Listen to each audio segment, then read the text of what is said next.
Hello! Hello AOS fans! It's the Agents of Underworlds. And in this video we're going to tell you all about the Rivals decks and their play styles.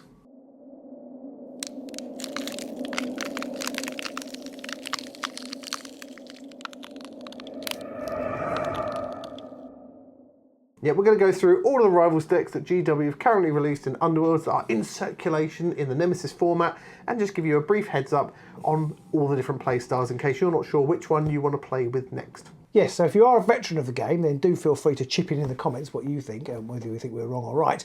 But this video is kind of beginner leaning. First off, there was Gnarlwood, and in that we had the Tooth and Claw and the Daring Delvers decks. Tooth and Claw? Tooth and Claw, hard aggro. Hard aggro. If you're looking to run across the field and smash someone in the face, that's what you want to go with. Yeah, aggro, probably the simplest play style, and this is a very good deck for it. And after that, we've got Daring Delvers. Now, we've classified this as objective/control. Now, I'm not always sure what control means. It tends to mean being able to manipulate the board state in your favour. Really concentrating on where those tokens are, which is kind of the control-y aspect of it. And then we've got Beastbound Assault. We didn't have Rubbish as an option. No. But we've gone with Flex, because it does have its uses in certain... You've got to have minions. Any warbands with minions or beasts is really good. So there are some quite good builds for it, but there aren't very many, and I rarely see it. So after the Gnarlwood came the Weird Hollow. Weird Hollow. And we had some funky decks in there. One of the ones that came in the box was the Toxic Terrors. Now this we've classed as Control Hybrid,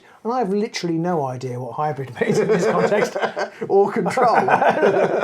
It had a few cards to do little bits of ping damage, yeah. And to slow, you could do the poisons and things slowed your opponent down. Or stop them from moving sometimes. So that's where the control aspect comes in, and then it pairs quite nicely with some aggro warband, so you kind of slow your opponent down, do a little bit of ping damage and then smash him in the face. I think is why we've gone for hybrid. Next up was Seismic Shock, and this is one of the reasons why everyone was so excited about Weird Hollow, because it brought magic back in a big way. Yeah, magic was back. This is a pure magic deck. You really don't want to take this if you haven't got any spellcasters in your warband. You certainly don't even want to take it if you've only got maybe one spellcaster in your warband. You generally want to be looking at warbands with 2 or 3 casters to keep casting those spells. It flexes into aggro quite nicely, yeah. But it's all about doing magic and magic damage, but it ain't the best magic deck in the game. Voidcursed Thralls, when it arrived, I wasn't quite sure what to do with it. I think we rubbished it and poo-pooed it. It turned out to be an absolutely fantastic deck. Yeah, which almost certainly says it's a control deck if we didn't really understand how to make it work. Exactly. It does get used for quite heavy aggro. It pairs with things like Hexbane's Hunters and stuff like that. So people do use it with aggro, but it is about, again, it's about controlling what your opponent can and can't do, and to a degree, getting some extra movement out of your own fighters as well. And then there was the Path of Prophecies, one of my favourite decks, and it's heavy objective play, something I've always loved. Yeah, if Seismic Shock brought back magic, Path of Prophecy brought back objective play, and I think it is brilliant with the Sepulchral Guard. You want to be standing on objectives a lot with this deck, and if you've got a warband like Sepulchral Guard who's got the bodies and the movement, surprisingly enough, to be able to pull it off, then it's a fantastic pairing. But generally, any warband that's all about jumping on objectives, like Starblood Stalkers and things like that, they're going to pair really well with it. Not, as it turns out, the Exiled Dead, though. No, because remember, beasts cannot hold objectives. Who knew? After we've been hollowed out weirdly, we were in for the Death George. The Death George brought some new Rivals decks, one of which very magic heavy with the Force of Frost. Yeah, Force of Frost, incredibly prevalent in the meta across the entire game for a good 3 or 4 months. It was magic, it had a bit of control, it had lots and lots of ping damage, and it reigned supreme. It has since taken a pretty heavy nerf because it basically did everything. The only thing it didn't do, it doesn't supply you with very many good objectives. But if you could pair it up, I mean, people were pairing it with all sorts of things, not magic decks at all, even though it had a lot of magic in it. People were pairing it with all sorts of things, as long as you've got a good suite of objectives with the warband you were playing. And then came the Breakneck Slaughter, which is all about aggro. Yeah, a lot of cards I find in my head are interchangeable with Tooth and Claw. Yes. I think Breakneck Slaughter is perhaps a little bit harder to play. It's got this slightly strange moving about mechanic you have to be aware of. Sliding around on the ice, so you fling off in separate directions. But again, it was incredibly prevalent in a recent tournament in Poland. Yep. So it's obviously a very, very strong deck. It's all about running across the field and smashing your opponent's face in. So the Malevolent Masks. That was a funky deck, and we think it fits more into the flex category because it can do a lot of different things. A lot of people are using those masks purely for objectives and other things rather than using the mask's actual abilities, and people were finding quite often they could use them while standing on objectives. Yeah, the revival of the Malevolent Masks did kind of see the game take a slight move into an area of where it's about card manipulation rather than what you're doing on the board, which I'm not 100% sure I like, but it is, the game seems to be moving that way a little bit. I paired it with the Grimwatch, and it's really quite nifty. And the final deck of the season, which we barely used because of so much stuff has crushed us to death, was the Rimelocked Relics. Yeah, now we put that one into the control category, partially because we don't really know where it goes, so everything goes to control. We don't understand it goes to control. I've seen it used great effect with the Starblood Stalkers for objective holding. It has got some objective holding shenanigans within.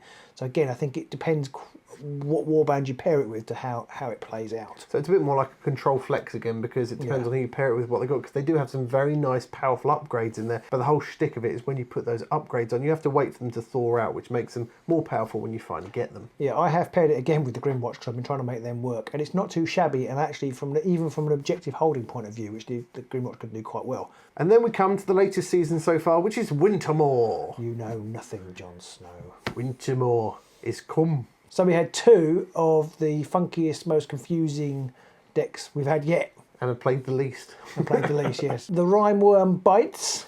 We put that again in control because, again, we're not 100% sure of it, but it does feature a lot of holding and doing different things with the board state rather than holding objectives specifically and just punching people in the face. Yeah, you've got lots of effects that wound both sides, but then you can do things to your fighters to stop them working. So you've kind of like literally, well, I'm going to do this to everybody, but then I'm going to make myself immune, and that it's quite confusing in that way. I haven't actually played it at all yet. No, so I've only played a few games with it, Yeah. and it wasn't very successful. So I need to up my game. But I think it's going to be strong, possibly not as strong as the Hungering Parasite, which I've put down as aggro control. Yeah. I've played this with the Null Spirit pack, both as a Rivals deck, and I've built a deck.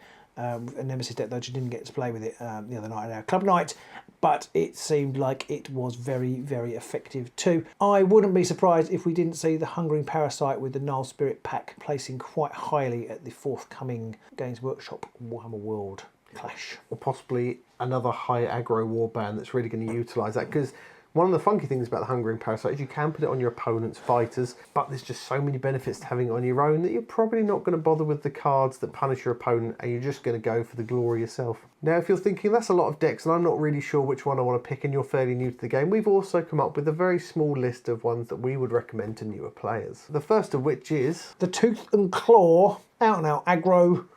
I think it's the simplest deck to play. Generally, newer players like to roll lots of dice to start with, and then an aggro one's all about running across the board and smashing people's faces in. Yeah. So it's a nice starter. So I would definitely pick that.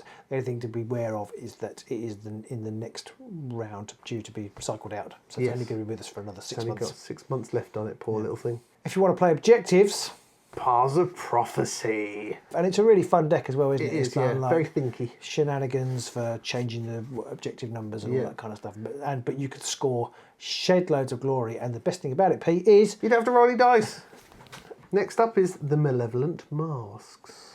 Yeah, I like this. It's flexible, but it's not too hard. You can understand what you need to do, and you don't have to worry about the board state too much. And it has got some things if you want to do a little bit of objective play, but it's also got some quite nice upgrades if you want to just hit people hard in the face. It kind of works with most warbands. And then finally is the Fearsome Fortress.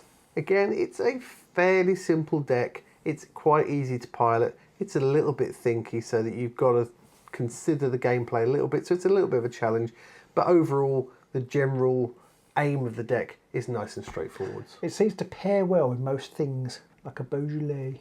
There was kind of a fifth deck in there that we wanted to give special mention to. Yeah, the Force of Frost deck. I think it would have been top of the list. Yeah.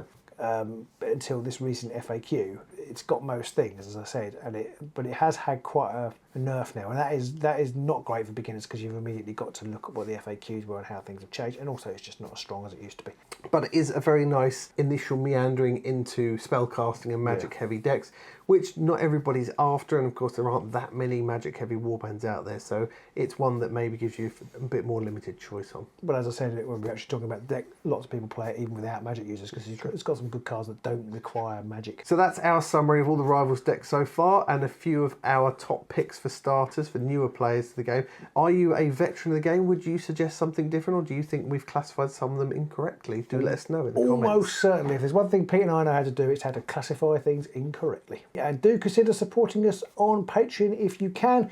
For only a couple of quid a month, you get access to our Discord. Every penny that we get gets ploughed back into the channel. Yeah, and if you don't want to support us on Patreon, that's fair enough. You can at least like, subscribe, ring that bell. That still supports us. Watch our videos over and over and over and over again, because that supports the channel. Yeah, and then you'll get notified as to when we bring out new stuff. Absolutely. So thanks for listening. Comment below if you feel like it, and we'll see you soon in the Underworlds. Bye!